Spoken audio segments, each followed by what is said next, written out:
Sis and wellness, everything wellness, mind, body, and soul.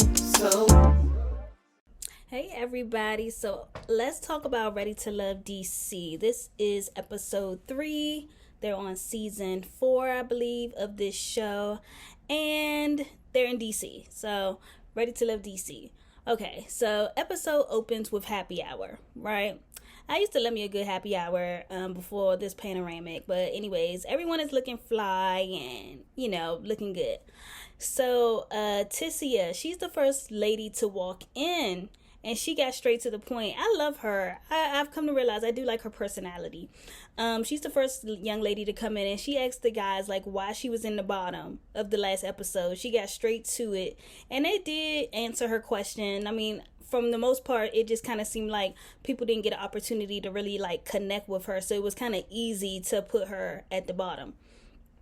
Aisha, very cute.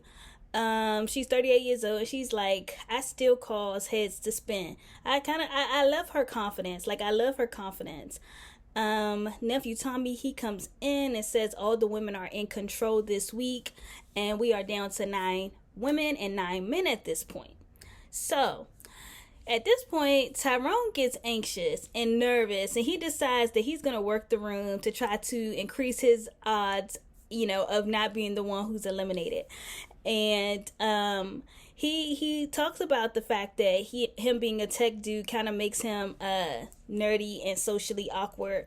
And I'm glad that he knows that about himself, because that makes me like him more, given that he's aware. He's self-aware, and he's just like, look, I know this about me, so look, let me go talk to these women. So Carrington, he's going around kind of giving interview question vibes, and it's very clear and evident that he does not know what to say. Like, naturally, he does not have what it takes from an authentic standpoint to talk to these women. Courtney, she talks about loving to have her hair grabbed and not touched. And she also is giving all very sexual energy. Because at another point, she's like putting her hand up Carrington's lap, talking about how she wants to touch something else. So it's like, no, I'm sorry, not Carrington, up Cornelius's leg. Cornelius is the guy. She clearly wants him, and this furthers my belief that I don't think Cornelius is going to make it through this experience without not sleeping with someone. He's talking about like how, that's his intention, and he's, celibate or whatever. But from what I'm seeing, if he keep on messing with Courtney is not gonna, and I'm not gonna blame Courtney, right? But I really do feel like I find it hard to believe that he's gonna get through this whole experience without sleeping with someone, and that's just what I feel about him. Anyway, Corey is awkward as hell when he's talking to Sabrina. He does not have swag, and she pretty much says that he does not have any game. And I thought that was hilarious, considering, in the first episode where we got to meet the singles, he was talking about like how many dates he's gone on. I think it was like over 100 women in a 12-month span, something like that. And here it is. This is why you can't get past date number 1. And this is why that whole copy paste thing does not work. Because you really don't know, like, you're not a ladies' man. Like, you don't have any game, you don't have any swag, you don't have anything that you can pull from the top of your brain to really connect with someone. So anyways, that's Corey and Sabrina. And Corey's trying too hard. He's trying too hard, and I do feel like he's not being himself.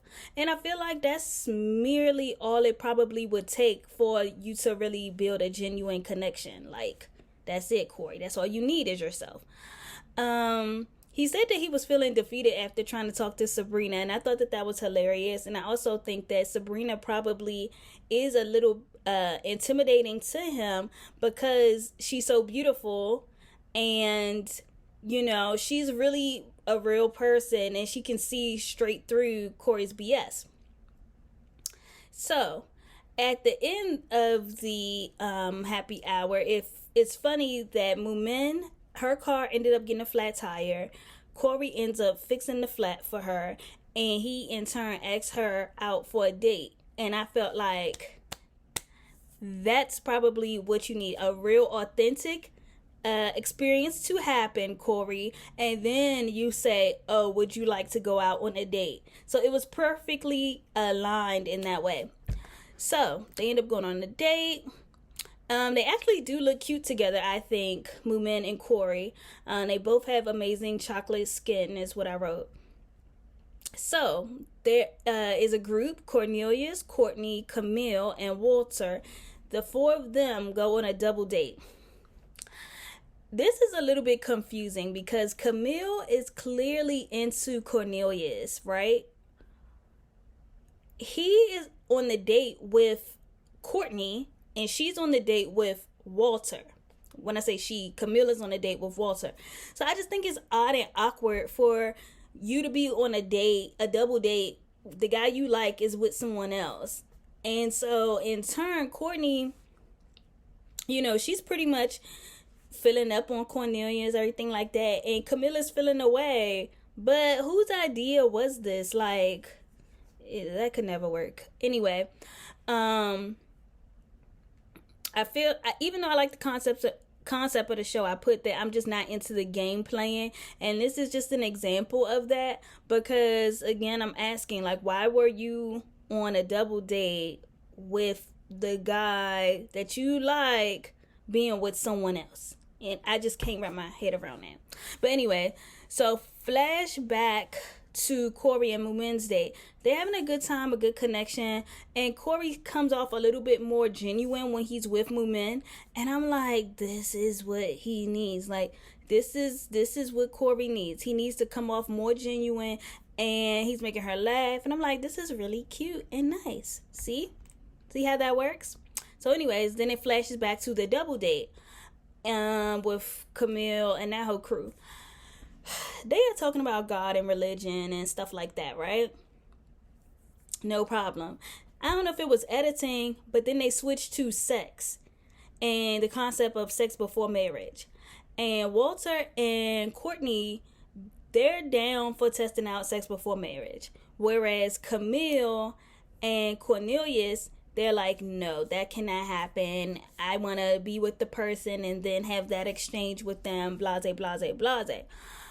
But like I said, Cornelius, I'm trying to have faith in you, but if Courtney keep on putting her hand up your leg, you're not going to get to that point of marriage before sex.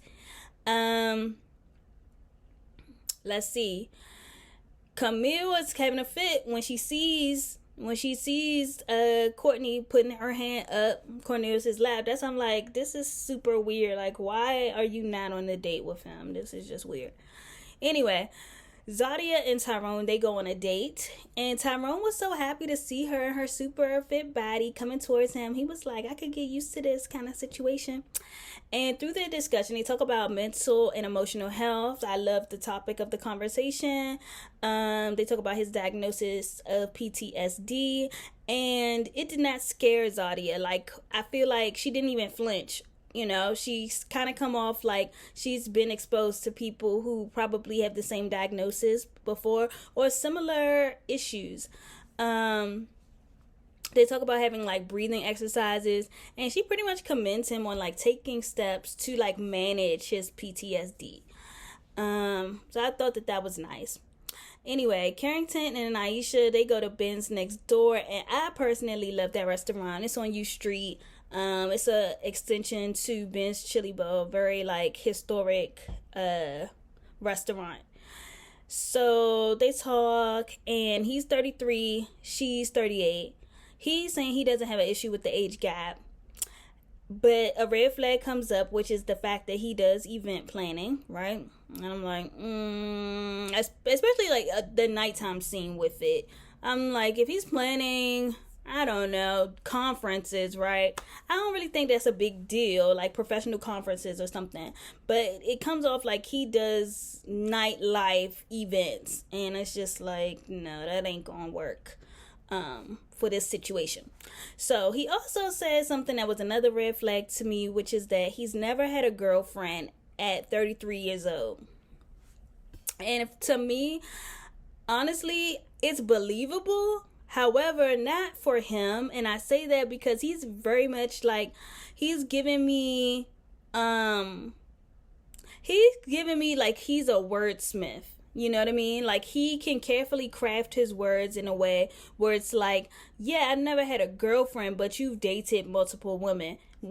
But I guess because you're not committed to one of them, you feel like, oh, I've never had a girlfriend. You see, it's like, yeah, you dibble or you dabble, you play, but you've never been committed, right? But yeah, no, I don't know. I just, that's what I get from him. I really feel like he seems like he's into dating multiple women all of the time. And I don't think he's ever gotten to a point of wanting to be committed. So it's like, oh, it's not really cheating because I'm not committed. Anyways, Aisha talks about being with her ex for over a decade, and he's the father to her children. And she says she's been through therapy, which is to be commended. She's also put her kids through therapy to like heal and to like work out the mental health aspect of it. I don't think Carrington was being really genuine. I think he's a ladies' man. That's just my perception of Carrington. And a lot of what he says, it's like I see the holes in it. And that's just my opinion. Okay, so Katia, Dante, Naeem, Shiloh, and Tissia, they go on a group date. Katia likes Dante and Naeem. And the women talk about how this season is a lot of bald and bearded men, and you know how the ladies love that, okay? So Shiloh talks about physical touch being her love language, and Naeem goes in and touches her, and she looked like she got butterflies from that. Also, she's an intimacy coach, so I could just imagine that Shiloh has the ability to kind of like stimulate men's minds and things of that sort. So they start talking about different topics, and one of the topics I think was a kind of like poor taste, but that's just my opinion. They started talking about like the freakiest place that they were like intimate. Tissia, my girl Tissia, like I said, I like her personality. She basically was like, I don't know if that's a group conversation. She really wasn't feeling it, and I wasn't either. I'm like, truth be told, that's not a group discussion. It's just not. Call me a prude if you want, but that's just, that ain't for everybody. That's not for everybody. The episode is coming to an end, right? So all of the women, they come into the wine bar, aka the ladies' lounge, and Aisha, she got in a car accident on the way there. She's okay, but she didn't make it to the ladies' lounge. The men that were a favorite per the discussion, Cornelius was a favorite, Walter was a favorite, Tyrone was a favorite, Dante, and then at the bottom was Corey and Carrington, right? So Tissia takes out Corey, and Carrington goes out with Camille, because they have to kind of, you know, take the bottom two people out to let them know basically you're at the bottom and whether or not that they're gonna get eliminated. So Tissia takes out Corey. She has to tell him, but she put it in a nice way, and I think that's another thing I like about Tissia. She's not like nasty or trying to make somebody feel bad, right? So she's like, she broke it down in a way where it's just kind of like, you know, you're at the bottom, you're safe, but this is why. And I think he appreciated it. I feel like he appreciated it. He looked scared as hell, like he thought that he was going to get eliminated, and he didn't. Carrington, when he's out with Camille, he kind of came off cocky. Like, I don't know. I haven't been feeling him. And his little comments about while he was coming in, he's saying that he's dressed to the socks. Like, he just kind of comes off real cocky, and it's just like, yeah, no.